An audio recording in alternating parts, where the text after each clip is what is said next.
سبيل الدموع سبيل مريح. أعوذ بالله من الشيطان الرجيم. بسم الله الرحمن الرحيم. الحمد لله رب العالمين والصلاة والسلام على رسول الله وعلى آله وصحبه أجمعين. أما بعد, mga alipin ng Allah subhanahu wa ta'ala, mga taga-subaybay sa aking mga lectures, ito po ang pangpitong kabanata sa ating mga videos na kung saan ay ating binibigyan ng paliwanag doon ang ating relihiyong Islam, especially ang ating akida. Pero sa kabanata na ito, ang ipapaliwanag po natin dito ay ang regarding sa sala. Ano ang definition ng sala at ano ang hukom ng sala, at saka yung ibang mga ahamiyatus sala, kahalagahan ng pagsasala sa ating relihiyong Islam. Mga minamahal kong kapatid sa relihiyong Islam, ang sala hiya ibadatullah o hiya ibadatun lillahi ta'ala ذات أقوال وأفعال مخصوصة ومعلومة تبدأ بالتكبير وتنتهي بالتسليم. Okay. Ang ibig po sabihin, ang pagsasala, ito po ay pag-iibada, pag-worship kay Allah subhanahu wa ta'ala. Ito po ay may mga salita at mga gawaing exclusive sa sala. Ibig sabihin na doon lang ginagawa sa sala. Sala ay nagsisimula ng takbir. Ang ibig po sabihin ng takbir ay yung pinakaunang pagbangkit ng Allahu Akbar pagkapapasok ka sa sala. Allahu Akbar. Yan ang ibig sabihin ng takbir. Yung pinakaunang takbir na sasabihin mo pagka ikaw ay magdadasal. Yan ang takbir. Watantahi bit taslim, at ito ay magtatapos sa pamamagitan ng salam. Ibig sabihin ay ang pagsalam, pagbigkas ng assalam. Magsasalam ka sa kanan at sa kaliwa. Tulad ng pagsabi mo ng assalamu alaikum warahmatullah, assalamu alaikum warahmatullah. So, ganyan yung sala. Wa yuqsadu bil aqwali, ang ibig sabihin ng akwal doon, yung mga salita na sinasabi doon sa sala, sa loob ng sala, mula sa takbiratul ihram at saka yung ibang pagbibigkas ng Allahu Akbar. Wal qiraa, at saka yung pagbabasa.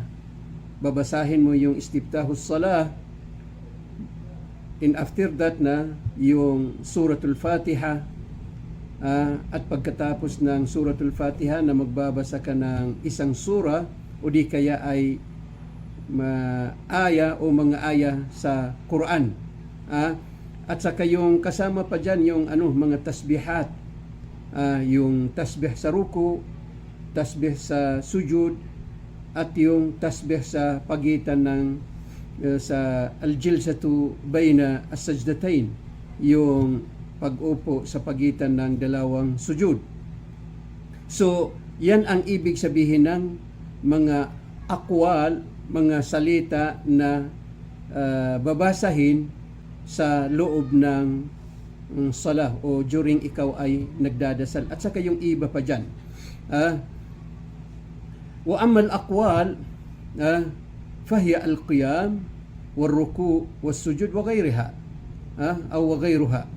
Ang ibig sabihin na yung mga gawain naman doon na gagawin mo during ikaw ay nagdadasal, na tulad ng tulad ng al-qiyam, yung pagtayo mo dahil ikaw ay magdadasal.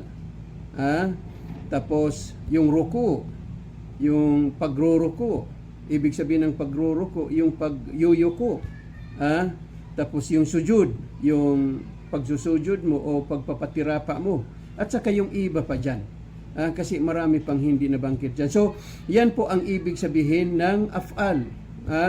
sa mga gawain na gagawin mo during ikaw ay nagdadasal. Okay. So, ang pagdadasal po, ito po ay wajiba o fardu ayn ala kulli muslim wa muslima. Ibig sabihin, ito ay obligado. Obligado sa bawat Muslim, babae man o lalaki. So, yun ang hukom ng salah. وإذا أراد الإنسان الصلاة فإنه يجب عليه أن يتوضأ إن كان عليه حدث أصغر أو يغتسل إن كان عليه حدث أكبر أو يتيمم إن لم يوجد الماء أو يتضرر باستعمال الماء. Ibig sabihin, ang isang tao, pagka siya ay magdadasal, so, kailangan niyang mag-ablution. Al-wudu. Kailangan niyang isagawa mo na yung tinatawag sa wikang Arabic na al-wudu. Ibig sabihin ng al-wudu, yung pag-ablution o huhugasan mo yung part ng mga part o mga bahagi sa katawan mo na dapat mo hugasan pagka ikaw ay magdadasal. Yan ang sinasabi nga wudu o ablution. So, gagawin mo itong ablution pagka hadath asgar. Ang ibig sabihin ng hadath asgar is maliit na hadath. Tulad ng halimbawa, nakatulog ka, so nasira yung ablution mo. So, yan ay hadath asgar. So, kung magdadasal ka ay mag-a-ablution ka lang, magwudu ka lang. O di kaya ay nakautot ka, o di kaya ay nakaihi ka, o nagpupo ka, ibig sabihin na nakatai ka. So, yan is mga hadath asgar na pagka ikaw ay magdadasal, kailangan na mag-a-ablution ka lang. Hindi ka maliligo. Mag-a-ablution ka lang. Huhugasan mo lang yung mga bahagi ng katawan mo na dapat mo hugasan pagka ikaw ay magdadasal. Yun ang tinatawag na wudu, al-wudu, pagka hadath asgar. O di kaya ay kailangan maligo ka pagka ang nasa iyo ay hadath akbar. Ang ibig sabihin ng hadath akbar, malaking hadath. Tulad ng babae, dumating sa kanya yung monthly period niya, yung bisita niya every month, yung dugo dumating sa kanya. So pagka nawala sa kanya yung dugo, bago siya magdasal, kailangan maligo muna. Oo. Kasi hadath akbar yan. O di kaya ay nifas. Ibig sabihin ng nifas na yung after na nanganak yung babae, so yung dugo na lumalabas mula sa kanya ay yun ay tinatawag na nifas. So pagka nawala yung nifas, so ganun din, bago siya magdasal is kailangan muna siyang maligo. Kasi yan ang wajib yan na maligo muna. O di kaya ay naglapitan yung mag-asawa, nagtalik. So ganun din, bago sila magdasal is kailangan na maligo muna sila bago sila magdasal, silang dalawa. O di kaya ay nanaginip ang isa sa kanila, yung babae o di kaya lalaki, na naginip. Tapos may lumabas mula sa kanya. So hadath akbar din yan na kailangan na maligo. So yan ang hadath akbar.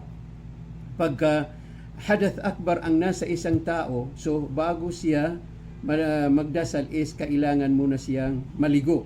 O di kaya ay magtayammum. Itong tayammum na ito, inshallah ta'ala, bibigyan ko ito ng paliwanag sa separate na video para maipaliwanag natin mabuti yung tayammum. Oo, kasi maraming hindi nakakaintindi ng tayammum. So ito, inshallah ta'ala, isisiparit natin ito sa isang video, yung pagtatayammum, para maintindihan natin mabuti. Anyway, magtatayammum yung tao. In lam yujadil ma. Pagka ang isang tao gusto magdasal, kailangan na magtayammum kung walang tubig. Halimbawa, dumating yung oras na pagdarasal, tapos walang tubig. So anong gagawin niya? Magtatayamum siya. Bago siya magdasal, kailangan magtayamum siya. O di kaya ay yatadarrar bistimalil ma. Ibig sabihin na kung siya ay kahit may tubig, halimbawa may tubig dyan, dumating yung oras na pagdarasal, may tubig. Pero maaring makasama sa kanya yung paggamit ng tubig. Halimbawa, napakalamig na panahon sa Middle East at sa ibang mga lugar na pagka panahon ng taglamig ay napakalamig talaga, lalong-lalo na sa madaling araw. Napakalamig. Hindi mo kayang maligo. Natatakot ka na maligo kasi malamig masyado, baka makasira sa'yo yung pagligo o kaya maaring mamatay pa yung tao. So, pwede siyang magtayamum. O di kaya ay mayroon siyang karamdaman, mayroon siyang sakit. Sinabi ng doktor na sa mga araw na ito ay hindi ka pwedeng gumamit ng tubig dahil pagka gumamit ka ng tubig ay maaring lumala yung karamdaman mo, yung sakit mo. Okay, so kailangan na sumunod ka doon. Sa mga panahon na yan, ganyang panahon o ganyang oras o situation is kailangan na magtayamum ka. Ulitin ko, mag-ablution ka. Kung hadath asgar, bago ka magdasal, kailangan mag-ablution ka. Kung hadath akbar, kailangan na maligo ka bago ka magdasal. Pero kung makakasama sa iyo yung paggamit ng tubig, is pwede kang magtayamum. Yan ang kagandahan ng Islam. Napakaganda ang Islam talaga. Okay. وَيُنَذِّفُ بَدَنَهُ مِنَ النَّجَاسَةِ. Okay. Halimbawa, nakahawak ka ng marumi, najis. Bago ka magdasal, kailangan maglinisin mo yung katawan mo mula sa najis. O di kaya ay yung damit mo, kailangan linisin mo mula sa najis. O di kaya yung lugar na kung saan ay doon ka magdadasal, doon mo isasagawa yung dasal, kailangan linisan mo mula sa najis. So, yan po ang dapat mong gawin bago ka magdasal. So, mga kapatid kong minamahal sa relihiyong Islam, mga taga-subaybay sa aking mga lectures, ang sala po ay tuaddu min a'zamil fara'id wal wajibat ba'da shahadatain. Ang pagsasala po ay ito ang isa sa pinakamalaking obligado o pinakamalaking wajib na dapat gawin ng bawat Muslim. Oo. Ito po ang pinakawajib after ng shahadatain. Ano yung shahadatain? Yung pagsabi mo ng ashhadu an la ilaha illallah wa ashhadu anna Muhammadan Rasulullah. Yan po ang shahadatain. So after ng shahadatain, ang pinakamalaking wajib ay ang sala. So napakarami pong adilla o mga katibayan sa Quran at sa hadith ng pagiging obligado sa bawat isa ang pagdadasal. Isa po sa mga katibayan sa Holy Quran na nagtutukoy na ang sala ay obligado, yung sinabi ng Allah sa Suratul Baqarah, al-aya 238. Sinabi ng Allah, "Hafidhu ala salawati was salatil wusta wa qumu lillahi qanitin." Anong ibig sabihin? Ang ibig sabihin po ng aya na ito ay hafidhu, pangalagaan po ninyo ang mga sala. Anong ibig sabihin ng ano ang tinutukoy dito sa mga as-salawat na dapat natin pangalagaan? Yung 5 obligado po na pagdarasal. Ano yung 5 obligadong pagdarasal? Yung salatul dhuhr, yung salatul asr, yung salatul maghrib, yung salatul isya, yung salatul subh.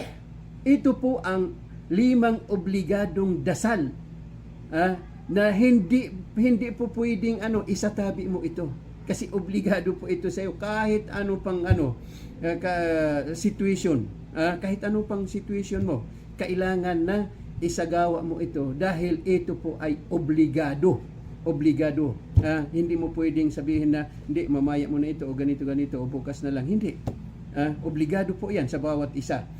So, pangalagaan po ninyo ang mga dasal na ito po yung 5 obligado. Pagkatapos bangkitin ng Allah, yung 5 obligado, binangkit niya ulit yung wassalatil wusta. Anong ibig sabihin ng wassalatil wusta? Ito po yung asr. Samantalang itong salatul asr ay kasama na doon sa 5 obligado. Pero bakit po binangkit ulit ng Allah sa aya na ito, yung wassalatul wusta, yung salatul asr, pagkatapos niya bangkitin yung 5 dasal na obligado? Dahil po salatul asr ay napaka-importante po. Oo. Ito po ang isang pinakamabigat na sala o pagdarasal sa mga munafik. Ang ibig po sabihin ng mga munafik ay yung mga mapagkunwari, yung mga taong sinasabi nila, kami po ay mga Muslim. Yan ang ipinapakita nila sa mga tao, sila ay mga Muslim. Pero ang katotohanan, sila po ay hindi mga Muslim. Sila po ay mga munafik, sila po ay mga kufar, sila po ay mga musyrikin. Oo, yan po ang mga munafikin. So, salatul asr, yan po ang isang pinakamabigat na sala o pagsasala sa kanila. Kaya po napakahalaga ang salatul asr. Oo, yan po natin makikita kung ikaw ay talaga sincero sa pagdarasal. Oo, nasa iyo yung ikhlas. Oo, tuwing ikaw ay nagdadasal, ikaw po ay mukhlis, taong mukhlis. Diyan po, isa po yan sa mga gawain na makikita o masasabi na ikaw ay mukhlis pagka ginaganahan ka sa pagdadasal, pagdarasal, lalong-lalo na yung salatul asr. Pangatlo po, sa oras na yan ay magmi-meet dyan ang lahat ng mga anghel, yung mga anghel na naka-assign sa gabi at mga anghel na naka-assign sa araw. Kasi mayroon pong mga grupo ng mga anghel na sila ay naka-assign sa gabi at naka-assign din sa umaga para pangalagaan yung mga nilikha ng Allah subhanahu wa ta'ala. So, magmi-meet po sila dyan sa oras na yan. Magmi-meet po sila sa oras na yan. At pagkatapos nila mag-meet, ay yung mga anghel na naka-assign sa araw ay aakyat sila sa langit upang mag-report sa Allah subhanahu wa ta'ala kung ano ang ginagawa ng kanyang mga alipin. Although ang Allah subhanahu wa ta'ala ay batid po niya, 100% batid niya o alam niya kung ano ang ginagawa ng kanyang mga alipin. Pero yung mga anghel, trabaho nila yan, assignment nila yan. Kaya po sila ay magre-report sa Allah subhanahu wa ta'ala pag dating nila sa taas. Uulitin ko po, hindi ibig sabihin ng pagre-report ng mga anghel ay hindi alam ng Allah. Hindi po. Batid po ng Allah. Batid po ng Allah o alam po ng Allah subhanahu wa ta'ala ang lahat-lahat ng ginagawa ng kanyang mga alipin. Pero yung mga anghel, gagawin po nila yan, magre-report po sila sa Allah subhanahu wa ta'ala kung ano po ang ginagawa ng kanyang mga alipin sa oras na yan dahil trabaho po nila yan, assignment po nila yan. So ang mga anghel, hindi po sila sumusuway kung ano ang ipinag-uutos ng Allah sa kanila. Kaya sila ay magre-report sa oras na yan. Waqumu lillahi qanitin. Masya Allah. Waqumu lillahi qanitin. Isagawa po ninyo yung pagdarasal bilang pagpapakumbaba sa Allah subhanahu wa ta'ala. Bilang pagpapakumbaba sa Allah subhanahu wa ta'ala. O isagawa ninyo ang pagdarasal ng taimtim. Taimtim. So, ganyan yung ganyan po yung pagdarasal. Sinabi rin ng Allah subhanahu wa ta'ala sa nafs surah, suratul Baqarah aydan, al-aya 43. Sabi ng Allah, wa aqimus salata wa atuz zakata warka'u ma'rakiin. So anong ibig sabihin? Wa aqimus sala, isagawa ninyo ang pagdarasal. Mga kapatid, ang nabanggit dito na as-sala, kung tingnan po natin ay singular yan. Ibig sabihin mufrad. Pero ang ibig po sabihin is plural yan. Although ang pagkasulat ay singular o mufrad, pero ang ibig sabihin niya ay plural. Kasi ang tinutukoy dyan ay lahat ng klaseng pagdarasal. isagawa ninyo ang lahat ng obligadong dasal. Tulad ng nasabi ko kanina, yung mga obligadong dasal, yung 5, yung salatul dhuhr, salatul asr, salatul maghrib, salatul isya, salatul subh. Yan ang tinutukoy po dyan. Isagawa po ninyo itong mga pagsasala na ito. Wa atuz zakah, at ibigay ninyo ang zakah. Anong ibig sabihin ng zakah? Ito po yung wajibatuz zakah. Ito yung az-zakat al-wajibah.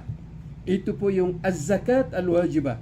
Yung obligadong zakat o charity. Yung obligadong charity. Yung 2.5 mula sa ating kayamanan. Kabuuhan ng ating kayamanan. Insyaallah ta'ala, ito din, itong zakat na bibigyan natin ito ng isisiparit po natin yan sa isang video para maipaliwanag natin mabuti yung zakat kasi napaka-importante po yan, yung zakat.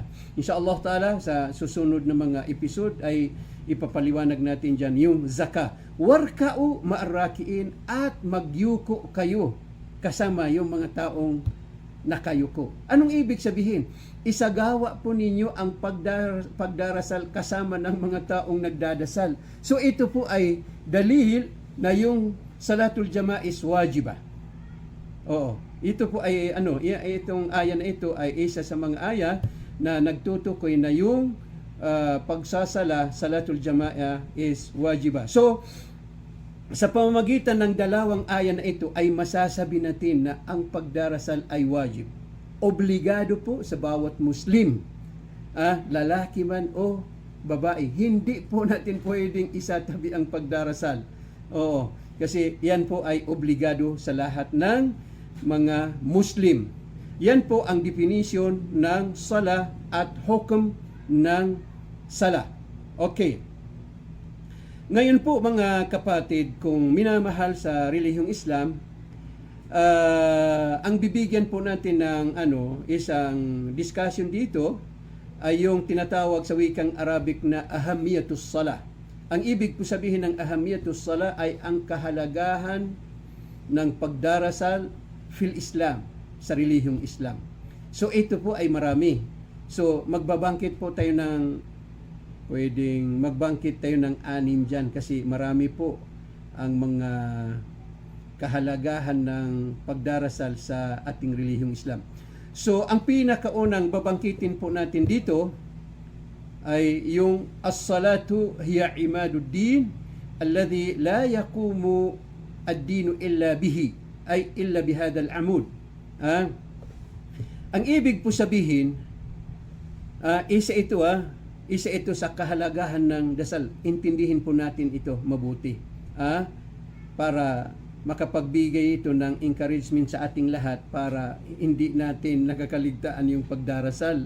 Oo. So, ang sala, ito po ay imaduddin. Anong imaduddin? Haligi ng ating relihiyong Islam. Allahu Akbar. Haligi ng relihiyon.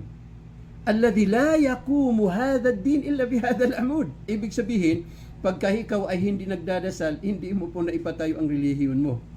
So nakakatakot po 'yan. Kasi ibig sabihin na hindi po Muslim ang isang tao pagka hindi nagdarasal. So ipapaliwanag po natin 'yan mabuti. Mayroon pong mga dalil diyan. So yan po ang isang kahalagahan ng dasal. Haligi ng ating relihiyong Islam ang pagsasala. Hindi po natin kayang itayo ang ating relihiyong Islam kung tayo po ay hindi nagdadasal. So, kailangan po yung pagdarasal. وَالدَّلِيلُ عَلَى ذَلِكَ قول الحبيب المصطفى في الحديث الذي رواه معاذ بن جبل رضي الله عنه قال رسول الله صلى الله عليه وسلم ألا أخبرك برأس الأمر كله وعموده وذروة سنامه. Allahu Akbar. Ibig sabihin, sa oras na yan, magkasama si Muad at si Prophet Muhammad sallallahu alaihi wasallam. Magkasama sila. Oo. So, sinabi ni Prophet Muhammad sallallahu alaihi wasallam, tinanong niya si Muad. Anong sinabi ng Prophet Muhammad sallallahu alaihi wasallam? Ala ukhbiruka bi ra'sil amri kulli? O Muad, sabi niya, gusto mo bang ikwento ko sa iyo o isalaysay ko sa iyo o sabihin ko sa iyo kung ano ang pinakaulo ng relihiyon? Allahu Akbar. At kung ano ang haligi na ito? At kung ano ang nakalagay sa ibabaw niya? Ibabaw ng kautusan. Yan ang itinanong ng Prophet Muhammad sallallahu alaihi wasallam kay Muad.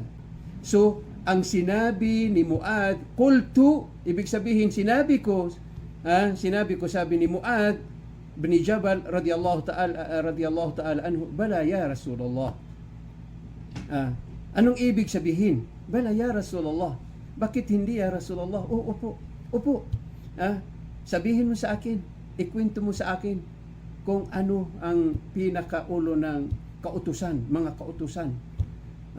At kung ano ang haligi nito at kung ano ang nandyan sa ibabaw nito. Okay. So, ano ang sinabi ng Prophet Muhammad sallallahu alaihi wasallam? Ra'sul amri al-Islam. Allahu Akbar. Ang pinakaulo ng lahat ng kautusan ay ang Islam. Ano ang ibig sabihin? Ang pagpasok mo sa Islam. Yan ang pinakaulo ng lahat ng kautusan. Ang pagpasok mo sa Islam. So, paano ka papasok sa Islam? Sasabihin mo lang ba na ako ay Muslim ngayon? Hindi. May mga rules, may mga requirements na dapat mong gawin pagka ikaw ay papasok sa Islam. So ano yan? So mag-witness ka, magsasahada ka. Ibig sabihin na bibigkasin mo yung dalawang shahada, yung ashhadu an la ilaha illallah wa ashhadu anna Muhammadar Rasulullah. Bibigkasin mo yan. Ang ibig sabihin, mag-witness ka, magsasaksi ka na walang dapat sambahin liban na lamang ang nag-iisang Panginoon na si Allah, at ako rin ay magsasaksi na si Muhammad ay alipin at kanyang sugo. Okay. So sa pamamagitan ng dalawang shahada na ito ay nakapasok ka na sa Islam. So yan ang pinakaulo ng kautusan, lahat ng kautusan, pagpasok sa Islam. Sa pamamagitan ng pagsabi ng itong dalawang shahada. Okay. Wa amud wa as-sala. At ang poste nito o haligi nito ay ang sala, pagdarasal. Allahu Akbar. Kaya nga sinabi natin, hindi pwedeng makatayo ang relihiyong Islam kung hindi ka nagdadasal eh. Masasabi na ikaw ay naipatayo mo ang agama mo o ang relihiyon mo pagka ikaw ay nagdadasal. Lahat ng klaseng obligadong dasal is ginagawa mo. Kailangan yan. At sa pamamagitan na yan, na insyaAllah ta'ala, na masasabing ikaw ay isang Muslim. InsyaAllah ta'ala. Wa dharwatu sanamihi, at ang nakalagay sa ibabaw nitong mga kautusan ay al-jihad. Okay. Ang jihad is maraming kahulugan. Maraming kahulugan. Isa sa kahulugan ng jihad, yung pagbibigay diin o pagbibigay tuon sa lahat, sa paggawa sa lahat ng mga kautusan ng Allah. Jihad yan. Binibigyan mo ng tuon, binibigyan mo ng diin ang pagsasala. Jihad. Ang lahat ng mga kautusan ng Allah, na binibigyan mo ng diin o tuon, yung pagsasagawa doon. So, jihad yan. Yan ang kasama sa ibig sabihin ng jihad. Okay. Pangalawa pong kahalagahan ng pagdarasal sa ating relihiyong Islam ay as-salatu hiya ar-rukn ath-thani min arkanil Islam. Ang Islam po ay may 5 haligi. Ang Islam may 5 haligi. Arkanul Islam, 5. May 5 pong haligi. So, ang sala, pagdarasal is pangalawa po yan. Ang number 1 sa haligi ng Islam is yung shahadatan. Yung ashhadu an la ilaha illallah wa ashhadu anna Muhammadar Rasulullah. Yan po ang pinakauna. Kaya yan po ang pinaka-obligado. Iyan po ang pinakamalaking obligado, yung shahada na yan. Yung shahadatan na yan. Pangalawa, yung sala. Ibig sabihin, after ng shahadatain, na ang pinakamalaking wajib after ng shahadatain is yung salah. Okay. Sinabi ng Prophet Muhammad sallallahu alaihi wasallam sa kaniyang hadith, rawahul Bukhari wa Muslim, Bunya al-Islam ala khams, syahadati an la ilaha illallah wa anna Muhammadan abduhu wa rasuluh wa iqamis salah wa ita'iz zakah wa sawmi Ramadan wa hajjil bait. Okay, rawahul Bukhari wa Muslim. Ibig sabihin, katotohanan sinabi ng sugo ng Allah na si Muhammad sallallahu alaihi wasallam, bunyal Islam. Ibig sabihin, ipinatayo ang relihiyong Islam sa pamamagitan ng limang pusti, limang haligi. Ang pinakauna sa mga pusti na ito o mga haligi na ito ay yung syahadatan. Pangalawang haligi nito, haligi ng ating relihiyong Islam ay as-salah, iqamis salah, ang pagsagawa ng salah, yung obligadong limang dasal. Yan po ang pangalawa.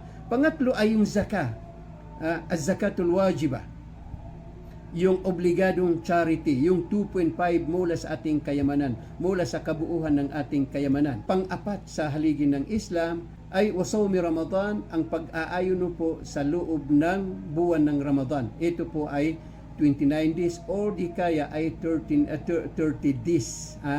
Kasi ang buwan sa Islam ay kung hindi 29 is 30 days. 29 days or 30 days. So, yan po ang buwan sa Islam. Either 29 o di kaya ay 30 days. So, yan ang pang-apat sa haligi ng Islam, ang pagsasawm. Ang pagsasawm sa o pag-aayuno, pagpapasting sa loob ng buwan ng Ramadan. At ang panglima, last sa Arkanul Islam ay yung paghahajj. Ibig sabihin, paglakbay sa Baitullahil Haram sa Makkah upang isagawa doon ang mga pag-worship na para sa Hajj. So ito po ang panglimang haligi sa ating relihiyong Islam, at yan ang pangalawa ng kahalagahan ng pagdarasal sa ating relihiyong Islam. Pangatlo po sa kahalagahan ng pagdarasal sa ating relihiyong Islam ay yung makan fard as-salah. Yung lugar na kung saan ay doon inobliga ng Allah sa kaniyang pinakamamahal na sugo na si Muhammad sallallahu alaihi wasallam ang pagdarasal.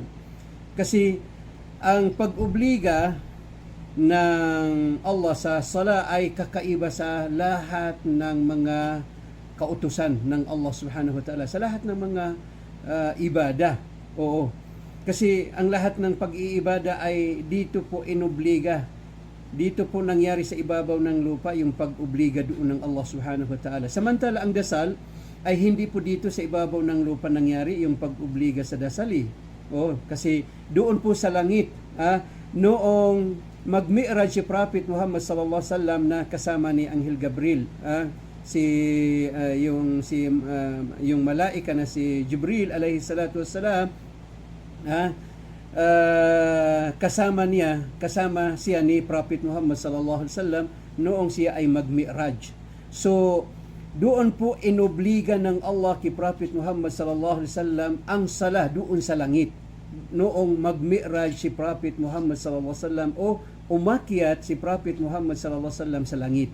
Yan po ang isang mga miracles na ibinigay ng Allah kay Prophet Muhammad sallallahu alaihi wasallam, yung pag-akyat niya sa langit. So doon po inobliga ng Allah sa kanya ang pagsasala. So yan po ang isang kahalagahan ng pagdarasal sa ating relihiyong Islam. So yun po ang ikinwento ng Prophet Muhammad sallallahu alaihi wasallam doon sa hadith rawahu Anas bin Malik radhiyallahu ta'ala anhu. Ito pong hadith ay napakahaba, mahabang hadith. So isasamaray po natin ang ibig sabihin ng hadith na ito. Ang ibig sabihin ng Prophet Muhammad sallallahu alaihi wasallam ay inobliga ng Allah sa kaniyang mga umma ang dasal 50 times a day. Yung sa unang pag-obliga ng Allah sa dasal, 50 times a day. 50 dasal. 50 times a day na dasal. Yan po ang sa pinakauna noong iobliga ng Allah kay Prophet Muhammad sallallahu alaihi wasallam ang dasal. Okay, so hanggang ito ay binawasan ng Allah kay Prophet Muhammad sallallahu alaihi wasallam at sa lahat ng kanyang mga ummah. Ginawa niya itong 5 times a day, 5 times a day na obligadong dasal. Pero yung reward nito o gantimpala nito ay nananatili yung gantimpala ng 50 times a day na dasal. Allahu Akbar. Ibig sabihin, ito ay binawasan ng Allah. Unang iobliga ito ng Allah kay Prophet Muhammad sallallahu alaihi wasallam is 50 times a day.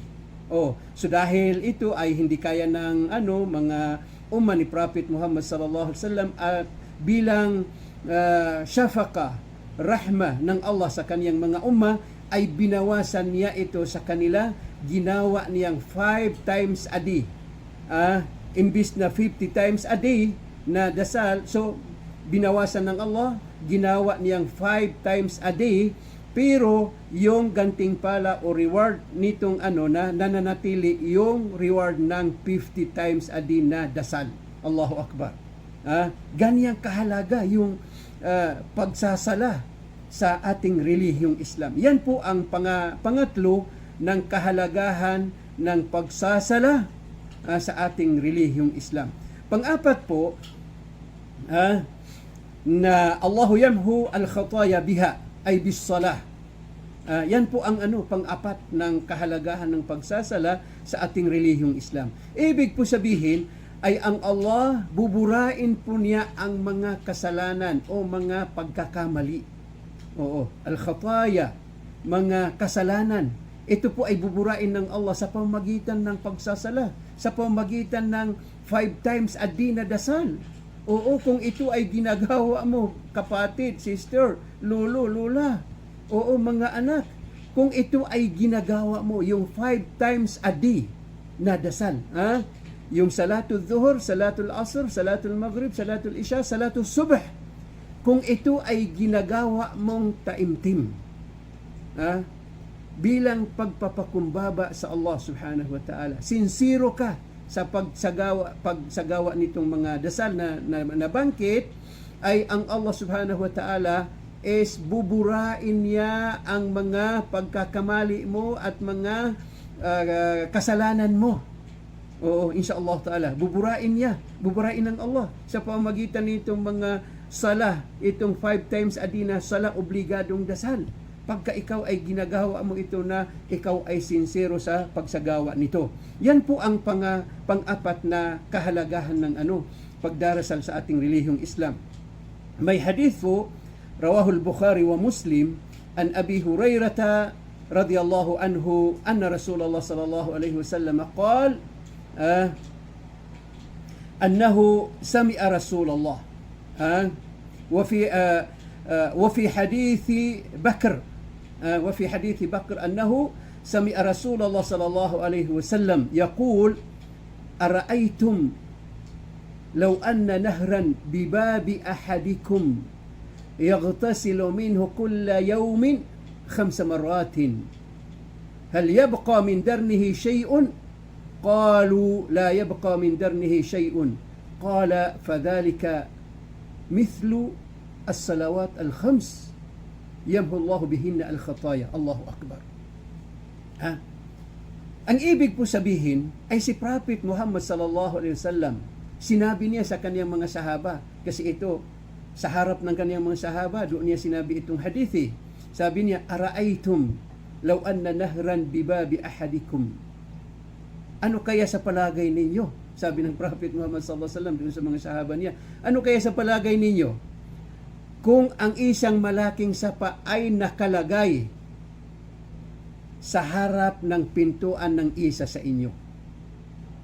Malaking sapa, nakalagay sa harap ng pintuan ng isa sa inyo.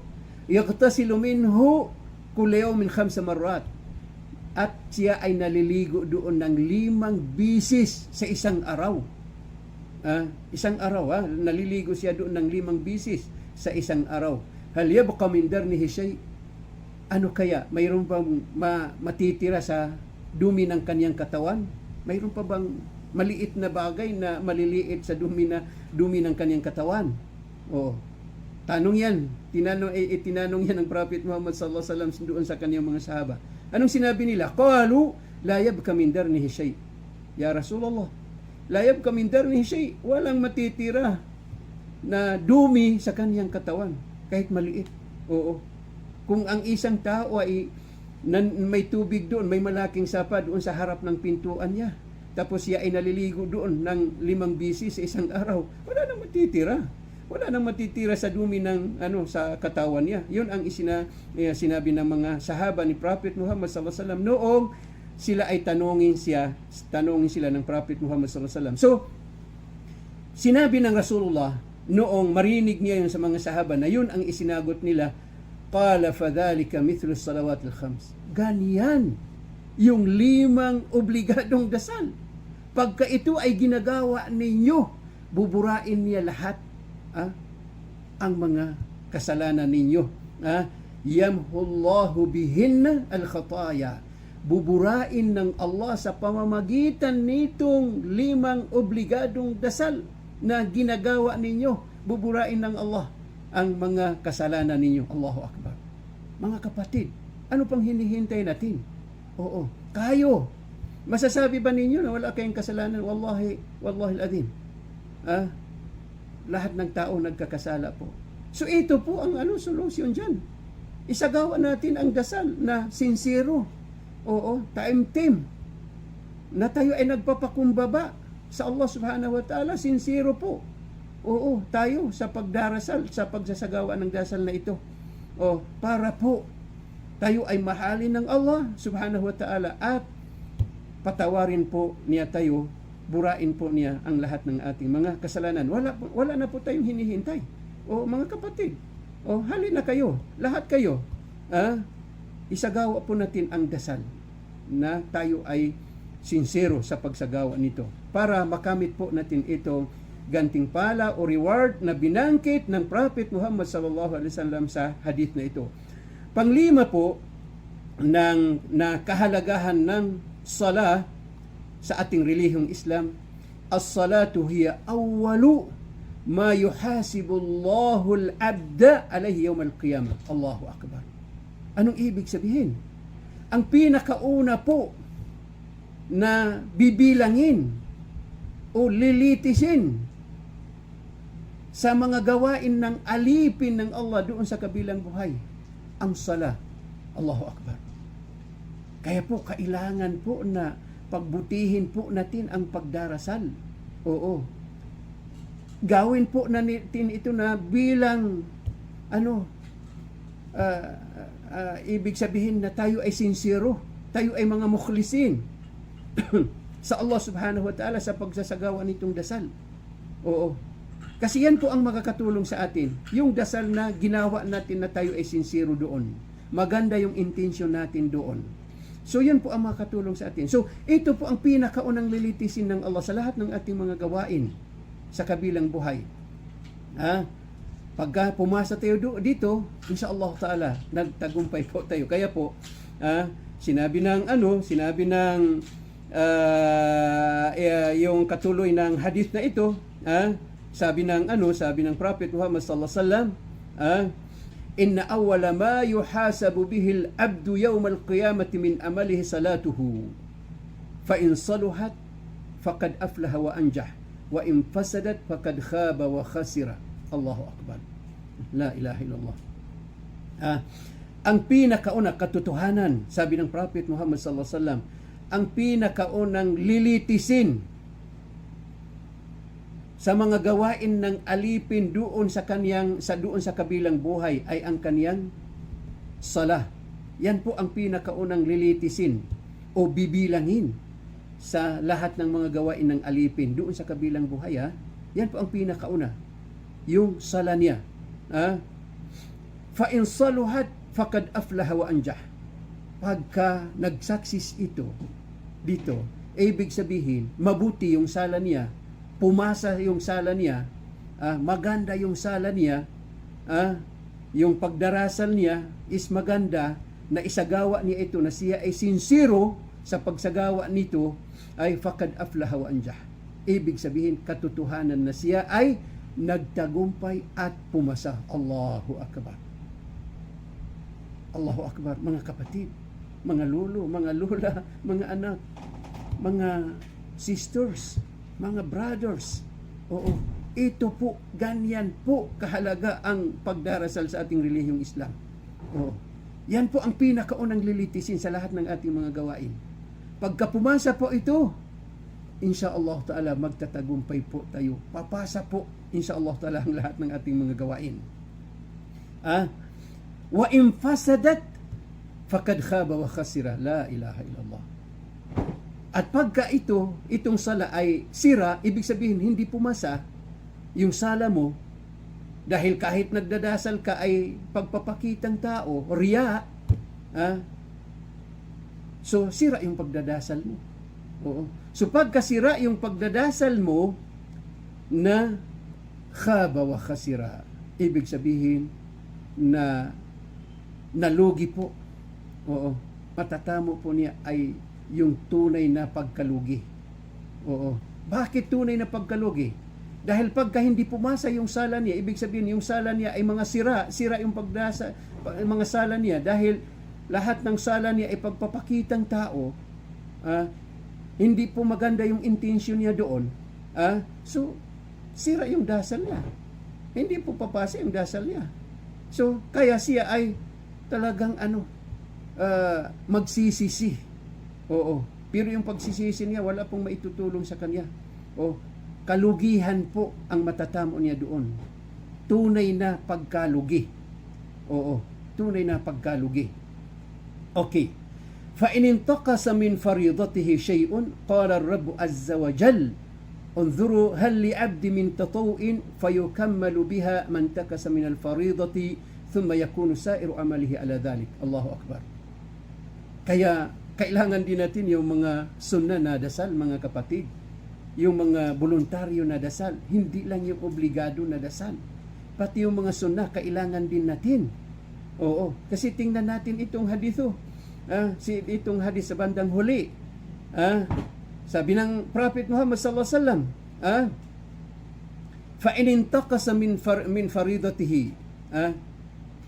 pagka may kulang doon, may problema sa mga obligadong dasal na ginawa mo, may problema doon, anong sasabihin ng Allah sa kaniyang mga anghel? Sasabihin ng Allah subhanahu wa ta'ala doon sa kaniyang mga anghel, unzuru, tingnan ninyo. Tatawagin niyo mga malaika niya, tapos iutos niya, tingnan ninyo, kung yung alipin ko na yan na nangyari sa kanya, yung problema sa kaniyang dasal, maganda yung dasal niya. Sincero siya sa pagsagawa ng dasal, pero nagkaroon ng problema, konting problema doon sa dasal. So hindi siya pwede makapasok sa paraiso kung ganyan. So dahil sa awa ng Allah subhanahu wa ta'ala sa kanya, sa alipin niya, sa umma ng Prophet Muhammad sallallahu alaihi wasallam, ay sasabihin o utusan ng Allah yung mga anghel, tingnan ninyo yung isang alipin ko na yan. Yung nangyari sa kanya, yung problema sa kanyang mga obligadong dasal. Kung mayroon siyang mga voluntaryong pagdarasal, ibig sabihin mga sunnah na mga pagdarasal, so, ikumpleto yan doon sa nangyaring problema sa mga obligadong dasal. فَيُكَمَّلُ بِهَا مَنْ تَقَصَ مِنَ الْفَرِيضَةِ, ikumpleto yan doon sa nagkulang sa obligadong dasal niya. Ikumpleto yun. Yan ang iuutos ng Allah subhanahu wa ta'ala doon sa mga anghel. Allahu Akbar. Ano pang hinihintay mo mga kapatid? Oo, mga sisters. Anong hinihintay natin? Lahat. Oo. Kaya isagawa natin mabuti yung pagdarasal at saka yung mga sunnah. Oo, kasi hindi tayo sigurado kung lahat ba ng obligadong dasal na ginagawa natin ay walang nangyaring problema doon. So, ang maitatapal doon o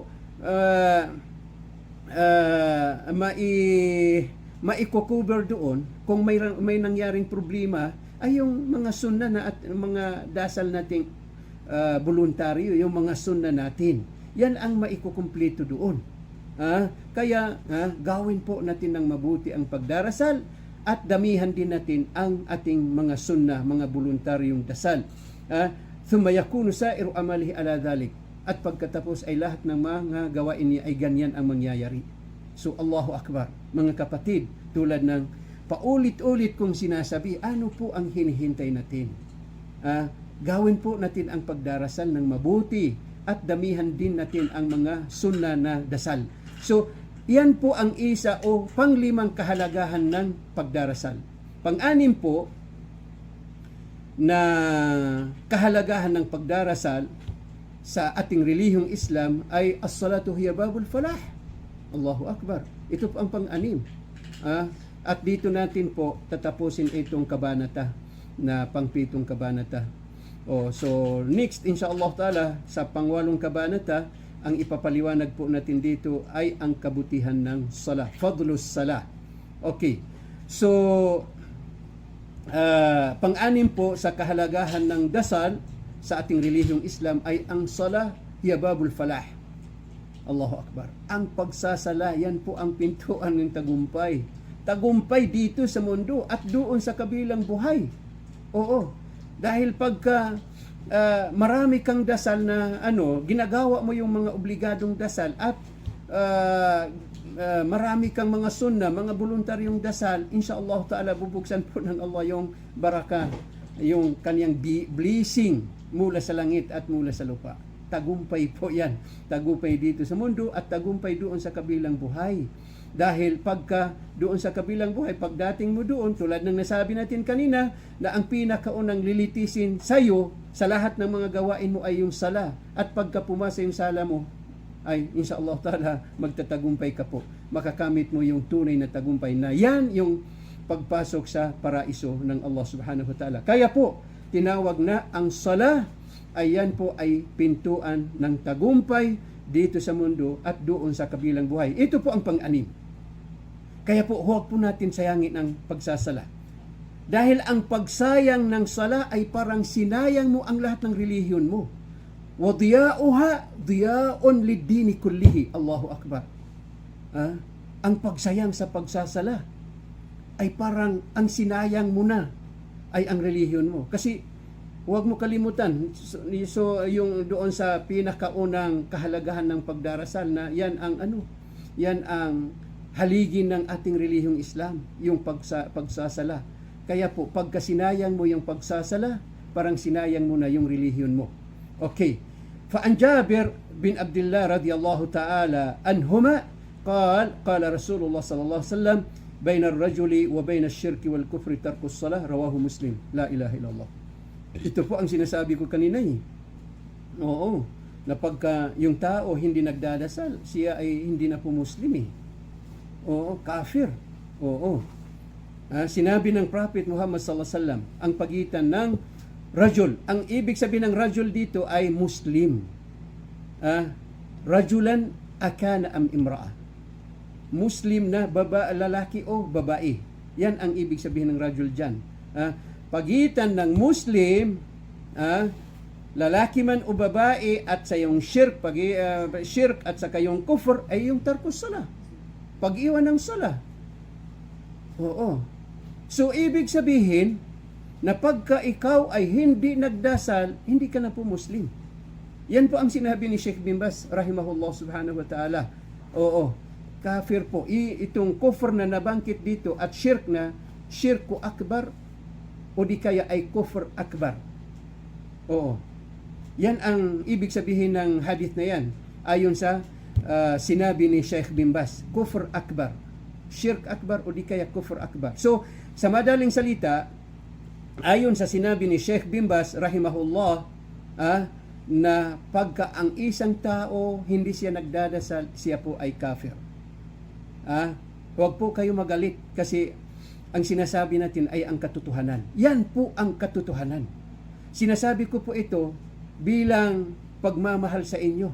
Wallahi lazim, hindi po kasuklam-suklam sa inyo, kundi ay pagmamahal sa inyo para po kayo ay hikayatin sa pagsagawa ng dasal. Tingnan po natin yung sinabi ng Allah sa Suratul Ma'un. فَوَيْلٌ لِلْمُسَلِّينَ الَّذِينَ هُمْ عَنْ صَلَاتِهِمْ سَاهُونَ. Allahu Akbar, la ilaha illallah. Yung while na yan, mga kapatid, na binangkit dyan sa Suratul Maun, ang ibig sabihin, na parusa yan na napakatindi. O, kung baga parang ilog na punong-punong parusa, na ipinaghanda yan ng Allah para doon sa mga taong nagdadasal. Nagdadasal, ha? O, hindi yung mga taong hindi nagdadasal. Ito, para itong napakatinding parusa na ginawa ito ng Allah, ihinanda ito ng Allah para doon sa mga taong nagdadasal. La ilaha illallah. Sino po yung mga taong nagdadasal na yan na sa kanila itong napakatinding parusa? Alladhina hum an salatihim sahun. Yung mga taong binabaliwala nila yung pagdarasal. Sila yung mga taong ibibigay ng Allah sa kanila yung napakatinding parusa na yan. Mga taong nagdadasal pero hindi nila binibigyan ng halaga ang kanilang pagdarasal. Oo. So yan, sila yan yung mga taong bibigyan ng Allah ng napakatinding parusa. Sila yung mga nagdadasal, mga taong nagdadasal na hindi nila ginagawa ang pagdarasal sa katamang oras niya. Oo. Maari pang pinagsasama nila yung dalawang dasal. Oo. Ginagawa nila pagka malapit na matapos yung oras ng dasal. Oo. At tulad ng zuhur halimbawa, nagdadasal sila ng zuhur pagka malapit na yung asr. O di kaya ay nagdadasal sila ng asr pagka malapit na yung maghrib. So, yan yung mga taong ibig sabihin na hindi nila ginagawa yung pagdarasal ng tama. Oo. So sila po yung mga taong bibigyan ng Allah, ibibigay ng Allah sa kanila yung napakasakit na parusa, napakatinding parusa na tinatawag nga wail. Parang ilog yan na punong-punong parusa, napakatinding parusa na dyan po ilalagay yung mga taong nagdadasal na hindi nila binibigyan ng tuon, hindi nila binibigyan ng diin ang pagsagawa ng dasal. Oo, hindi nila binibigyan ng halaga yung pagdarasal. Nagtatamad-tamaran sila sa pagsagawa ng mga dasal. Kaya po, lahat po tayo, kayo po, mga lolo, mga lula, mga anak, mga brothers and sisters, gawin po natin ang pagdarasal ng mabuti para hindi tayo maisama dyan sa mga tao na yan na nagdadasal na sila ay paparusahan ng Allah ng napakatinding parusa. Sinabi rin ng Allah sa ibang aya sa surat Maryam, al-aya 59 to 60. فَخَلَفَ مِنْ بَعْدِهِمْ خَلْفٌ أَضَاءُوا الصَّلَاةَ وَاتَّبَعُوا الشَّهَوَاتِ فَسَوْفَ يَلْقَوْنَ غَيًّا إِلَّا مَنْ تَابَ وَآمَنَ وَعَمِلَ صَالِحًا فَأُولَئِكَ يَدْخُلُونَ الْجَنَّةَ وَلَا يُظْلَمُونَ شَيْئًا. الله أكبر. فَخَلَفَ مِنْ بَعْدِهِمْ خَلْفٌ. Yung min ba'dihim doon, na yun yung mga taong mabubuti.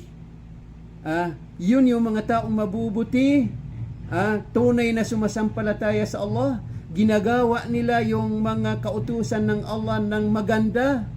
Tama, sila ay sincero, sila ay mga mukhlisin sa pagsagawa ng mga kautusan ng Allah. فَخَلَفَ مِنْ بَعْدِهِمْ خَلْفٌ. Dumating after nila. Dumating after nila. Pagkatapos ng mga mabubuting tao na yan, na dumating pagkatapos nila yung grupo, yung ibang mga tao, na ang katangian ng ibang mga tao na yan na dumating after ng mga mabubuting tao ay sila yung mga taong sinasayang nila yung dasal. La ilaha illallah. Adaa'us salat. Sinasayang nila yung dasal. Maaring hindi pa sila nagdadasal. Oo. Isinasatabi nila yung pagdarasal. Hindi nila binibigyan ng halaga ang pagdarasal. Oo. Tamad sila gumawa ng dasal. Wattaba'u syahawat, na ang sinusunod nila ay yung pagnanasa nila. Kung ano yung kagustuhan ng sarili nila. Na labag sa kagustuhan ng Allah. Labag sa batas ng Allah. Labag sa na iparating ng Prophet Muhammad sallallahu alaihi wasallam. Labag sa kagustuhan ng Allah, labag sa kagustuhan ng Prophet, hindi sang-ayon sa kautusan ng Allah, hindi sang-ayon sa kautusan ng Prophet Muhammad sallallahu alaihi wasallam. Yun ang sinusunod nila. Yung mga pagnanasa nila na labag sa kagustuhan ng Allah, labag sa kagustuhan ng Prophet Muhammad sallallahu alaihi wasallam, yun ang sinusunod nila. Ano yung ano? Maraming ibig sabihin, maraming halimbawa. Oo. Ang kagustuhan nila ay halimbawa, yung mga gawaing masasama. Marami yung gawaing masasama. Yan ang gusto nila. Pagnanakaw, pagzina, riba, marami. Lahat ng mga kagustuhan ng sarili nila na hindi sang-ayon sa kagustuhan ng Allah, yan ang gusto nila. Oo. فَسَوْفَ يَلْقَوْنَ غَيَّا La ilaha illallah. Siguradong ilalagay sila ng Allah, mahuhulog sila doon. Doon sila mapupunta sa tinatawag na yan na ghayya. Anong ibig sabihin ng ghayya na yan? Ghayya, wadi kabir. Wadi wasi' jiddan. Wadi, ang ibig sabihin ng wadi na napakalawak na wadi, ilog na napakalawak na punong-punong parusa. Oo. Diyan sila ilalagay. Sino yung mga tao? Yung mga taong dumating after ng mga mabubuting tao na sila yung sinasayang nila yung pagdarasal. Hindi nila ginagawa yung pagdarasal ng mabuti. Hindi nila pinangangalagaan ang pagdarasal. Sila yung ilalagay dyan. Diyan sila mapupunta. Sa ilog na yan na napakalawak na punong-punong parusa na tinatawag na ghayya. Illa man taba wa amana wa amila salihan fa ulaika yadkhuluna aljannata wala yuzlamuna shay'a, liban na lamang yung sumampalataya wa amila salihan at gumawa ng mabuti. Illa man taba wa amana wa amila salihan, liban na lamang yung kasama sa kanila halimbawa na nagbalik loob sa Allah. Nagbalik loob sa Allah subhanahu wa ta'ala. Alam niyo ang pagbabalik loob.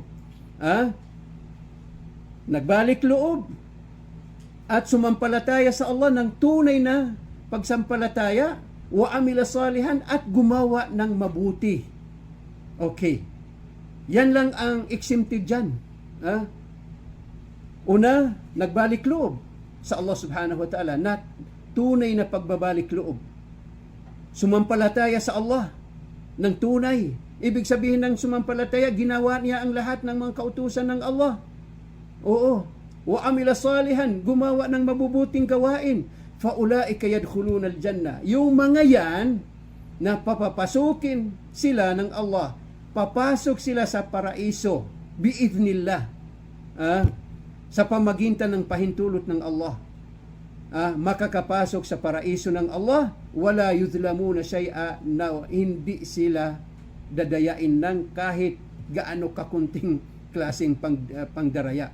Ibig sabihin na matatamo nila doon sa kabilang buhay yung kumplitong reward nila o ganting pala nila dahil doon sa pagtauba nila, pagbalik loob nila sa Allah at paniwala nila sa Allah ng tunay na paniniwala, pagsampalataya nila sa Allah ng tunay na pananampalataya at paggawa ng mabubuting gawain. Sila po ay magkapasok sa paraiso biidnillah subhanahu wa ta'ala na walang hindi po sila madadaya doon. So, mga kapatid kong minamahal sa Islam, mga brothers and sisters na sumusubaybay sa aking mga lectures, hanggang lang dito po. So, sana po ay ka-benefit tayo sa lahat ng ating nasabi.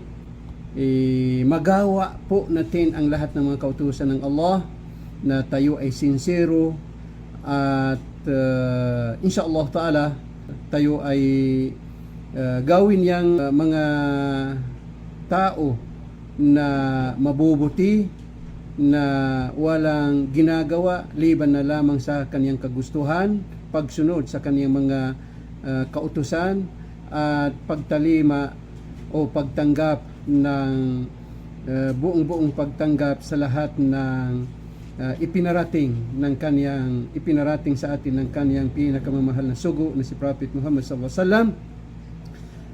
Wassalamu alaikum warahmatullahi ta'ala wabarakatuh. سبيل الدموع سبيل مريح.